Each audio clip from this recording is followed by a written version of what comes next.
کہ ہمیں ان کیمرہ ایک اجلاس کرنا چاہیے اور پارلیمنٹ کے اراکین کو بتانا چاہیے کہ یہ صورتحال کیوں درپیش ہے، اصل حقائق سامنے لائے جائیں۔ افغانستان کی صورتحال، اس کے ساتھ ہمارے تعلقات کی نوعیت اس وقت کیا ہے، ایران کے ساتھ ہمارے تعلقات کی نوعیت کیا ہے، انڈیا کے ساتھ ہمارے تعلقات کی نوعیت کیا ہے، ملک کے اندر دو چھوٹے صوبوں کی خصوصیت کے ساتھ ہم دیکھیں کہ ہم کہاں کھڑے ہیں۔ ہم نے تو صرف ایک سوال کیا تھا کہ ہمیں صرف اتنا بتایا جائے کہ پاکستان کہاں کھڑا ہے، بس۔ لیکن آج تک یہ نہیں بتایا جا رہا کہ پاکستان کہاں کھڑا ہے۔ اور معاملہ اب چلا گیا کشمیر کی طرف۔ وہ کشمیر جہاں ہر کشمیری کا دل پاکستان کے ساتھ دھڑکتا تھا، آج وہاں باغیانہ تقریریں ہو رہی ہیں، پبلک اس میں شریک ہو رہی ہے۔ اس کا معنی یہ ہے کہ ان 78 سالوں میں ہم نے کشمیریوں کو مایوس کیا ہے۔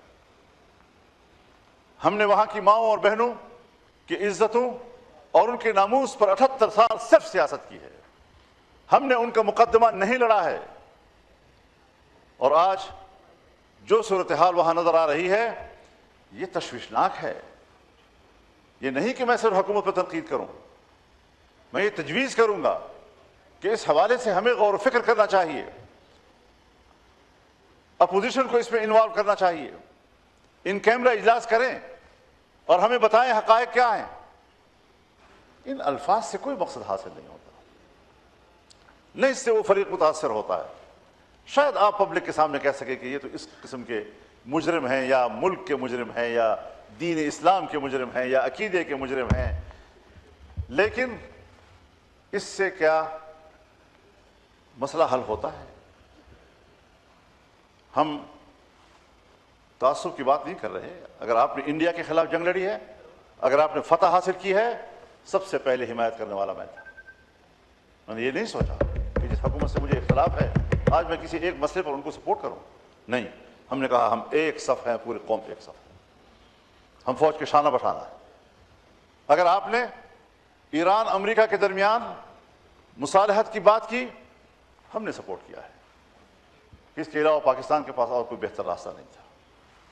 لیکن اگر ہم امریکہ اور ایران کے درمیان اس لیے مصالحت چاہتے ہیں کہ ہمیں خطے میں جنگ نہیں چاہیے، خطے کے لوگوں کو ہم امن دینا چاہتے ہیں، تو اس کی ضرورت افغانستان کے ساتھ بھی ہے۔ دہشت گردوں کے مراکز افغانستان میں ہیں، وہاں پر بمباریاں کی جا رہی ہیں، تو کیا اس سے پاکستان کے اندر مسلح گروہوں کی کارروائیوں میں کوئی کمی آئی یا اس میں اضافہ ہوا؟ ذرا اپنی حکمت عملی پہ ذرا نظر تو ڈالنی چاہیے۔ افغانستان کو مستحکم کرنے کی ضرورت ہے اور پاکستان کو ایک مستحکم ہمسائے کی ضرورت ہے۔ جب ہمیں کچھ نہیں ملتا، 78 سال کے بعد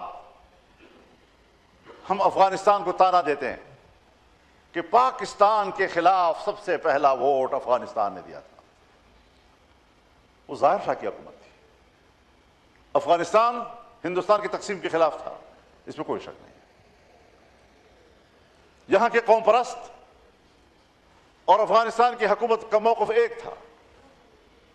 آپ اس کا تانا تو افغانستان کو دیتے ہیں، آج کی حکومت کو، لیکن کیا آپ نے ایک لمحے کے لیے یہ سوچا کہ سن 1965 میں جب ہندوستان نے آپ پر جنگ مسلط کی اور آپ کی مشرقی سرحد پہ جنگ ہو رہی تھی، تو اسی افغانستان نے آپ کو پیغام بھیجا کہ آپ اپنی مشرقی سرحد پہ جنگ لڑیں، مغربی سرحد کے محافظ ہم ہیں، اور آپ کو پورے مغربی سرحد پر آپ کا ایک سپاہی کی بھی جانے کی ضرورت نہیں پڑی، اور افغانستان آپ کو سپورٹ کر رہا تھا۔ آج آپ اس کو ظاہر شاہ اور نادر شاہ کے زمانے کے تانے دے رہے ہیں۔ کیا 1971 میں جب آپ بنگال میں پھنس گئے تھے، لڑائی ہو رہی تھی ہندوستان کے ساتھ، کیا اس وقت افغانستان کی حکومت نے آپ کو پیغام نہیں بھیجا کہ اگر آپ جنگ لڑ رہے ہیں مغربی سرحد سے بے نیاز ہو جائیے؟ ایک سپاہی آپ کو افغانستان کے سرحد پر بھیجنے کی ضرورت نہیں پڑی۔ میرا پشتون ہو یا بلوچ ہو، مقامی ہے، اگر وہ مقامی لوگوں کے ساتھ جنگ لڑے گا ان کی دشمنیاں نسل تک جائیں گی۔ کیا یہ قوم کی ذمہ داری ہے؟ آج ان حالات میں اگر میرے اوپر 3 خودکش حملے ہوئے ہیں، میرے گھر پر کئی راکٹ کے حملے ہوئے ہیں، میرے بچوں کے اوپر حملے ہوئے ہیں، میرے بچوں کو گاڑیوں سے اتارنے کی کوشش کی گئی ہے، میری پارٹی کے سینئر لوگوں کے اوپر خودکش حملے ہوئے ہیں، ایک حادثے میں 25 اور 30 لوگ شہید ہوئے ہیں۔ ان حالات سے ہم گزر رہے ہیں، اس کے باوجود ہمیں تو ایک بندوق رکھنے کی بھی اجازت نہیں۔ ملبہ قوم پہ ڈالنا، ملبہ لشکروں پہ ڈالنا، یہ کون سی حکمت عملی ہے؟ کشمیریوں کا تشدد کی طرف جانے کے ہم حق میں نہیں ہیں، لیکن ان کے چارٹر آف ڈیمانڈ کو ذرا پڑھ لیجئے، کون سی اس کے اندر ایک ایسی بات ہے جس پہ نیگوشیٹ نہ کیا جا سکتا ہو، جس پر حکومت ان کے ساتھ بیٹھ نہ سکتی ہو، بات نہ کر سکتی ہو؟ ایک پوائنٹ بتایا جائے۔ جب ساری باتیں اس قابل ہیں کہ ہم اس پر گفتگو کریں اور بات چیت سے معاملات کو حل کریں، تو پھر تشدد کی طرف جانے کی کیا ضرورت ہے؟ لوگوں کو بغاوت کی طرف لے جانے کی کیا ضرورت ہے؟ یہ حالات ایک دن میں پیدا نہیں ہوئے، یہ ہماری 78 سال کے رویوں کے نتیجے میں آج لوگوں کے اندر یہ احساسات پیدا ہوئے ہیں۔ میرے علماء شہید ہو رہے ہیں، علماء اس لیے شہید ہو رہے ہیں کہ وہ جمہوریت کی بات کیوں کرتے ہیں، وہ پارلیمنٹ کی سیاست کیوں کرتے ہیں؟ پھر جمہوریت کفر ہے۔ اگر جمہوریت کے راستے سے اور پارلیمنٹ کے راستے سے قوم کو کچھ دیا جاتا جو کہ ہمارے آئین کا تقاضا ہے، قرآن و سنت کی بات میں بطور ایک انفرادی حیثیت کے نہیں کر رہا ہوں، قرآن و سنت کی بات میرا آئین کرتا ہے، اس حوالے سے حکومتوں کی پیش رفت زیرو ہے۔ اس پیش رفت کے ساتھ ملک کے اندر بغاوتیں نہیں اٹھیں گی تو کیا ہوگا؟ بالآخر صبر کے پیمانے لبریز ہو جاتے ہیں۔ لوگوں کو مطمئن کرنا یہ حکومت کی ذمہ داری ہے اور اس کی پالیسیوں کا اثر ہوتا ہے۔ اگر آپ نہیں کریں گے تو پھر الٹا رد عمل آتا ہے۔ تو کبھی اس کے بارے میں بھی سوچا ہے؟ یہی اسی ایوان میں آئین میں ترمیم ہوئی کہ 1 جنوری 2028 سے ملک کے اندر سود ختم ہوگا۔ کیا آج بھی جب میں گورنمنٹ کی طرف مخاطب ہو کر کہوں گا کہ صاحب کہیں کسی محکمے میں، کسی بینک میں، کسی سطح پر کوئی پیش رفت ابھی تک ہوئی ہے، تو جواب نفی میں آئے گا۔ یہ ہے سنجیدگی کا عالم۔ اگر میں شریعت کوڈ کو مؤثر بنانے کی بات کرتا ہوں تو 0% ابھی تک اس پر عمل نہیں ہوا۔ ہم نے آئین میں ترمیم کی کہ اسلامی نظریاتی کونسل کی سفارشات وہ ڈیبیٹ کے لیے ایوان میں پیش کی جائیں گی۔ 2 سال ہو رہے ہیں، ہم آج تک ایک سفارش بھی ڈیبیٹ کے لیے ایوان میں نہیں لا سکے۔ یہ ہے معاہدے، یہ ہے پارلیمنٹ کے فیصلے، یہ ہے پارلیمنٹ کے فیصلوں کی توقیر، یہ ہے اپنی زبان کو عملی جامہ پہنانے کے مناظر۔ اب آپ بتائیں کہ ان حالات میں آپ کس طرح عام آدمی کو مطمئن کر سکیں گے؟ میں نے تو آپ کے ساتھ مذاکرات کیے تھے، ہم نے تو بات چیت کی تھی، کوئی ڈنڈے تو نہیں اٹھائے تھے، کوئی ہنگامے تو نہیں کیے تھے، اور مذاکرات میں آپ نے جو کچھ تسلیم کیا، 26ویں ترمیم میں جو کچھ آپ نے تسلیم کیا، 27ویں ترمیم میں اس سب کو چاٹ لیا واپس۔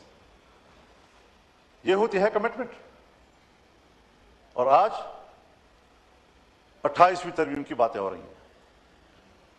کیا حاصل کرنا چاہتے ہیں؟ 18ویں ترمیم کو واپس کرنے کی باتیں ہو رہی ہیں، افواہیں ہیں، ابھی تک کوئی چیز منظر عام پہ نہیں آئی، لیکن باتیں ہو رہی ہیں، اور باتیں بلا وجہ نہیں ہوتی۔ اسی لیے میں سوچتا ہوں کہ جہاں میں حکومت کو متوجہ کرنا چاہتا ہوں جناب اسپیکر آپ کی وساطت سے، وہاں میں خاص طور پر پاکستان پیپلز پارٹی کو متوجہ کرنا چاہتا ہوں کہ سن 1973 کا آئین یہ پاکستان پیپلز پارٹی کے قائد ذوالفقار علی بھٹو شہید نے دیا تھا۔ میرے والد نے اس پہ دستخط کیے تھے، خان عبدالولی خان نے اس پہ دستخط کیے تھے، غوث بخش بزنجو نے اس پر دستخط کیے تھے، چھوٹے صوبوں نے اس کو قبول کیا تھا۔ کیا حشر کیا گیا اس کا؟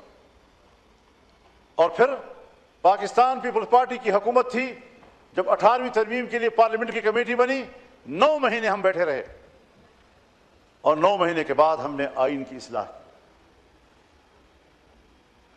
100% نہ صحیح لیکن بہت حد تک ہو گئی. ہم نے صوبوں کو حقوق دیے. NFC ایکٹ ہوا.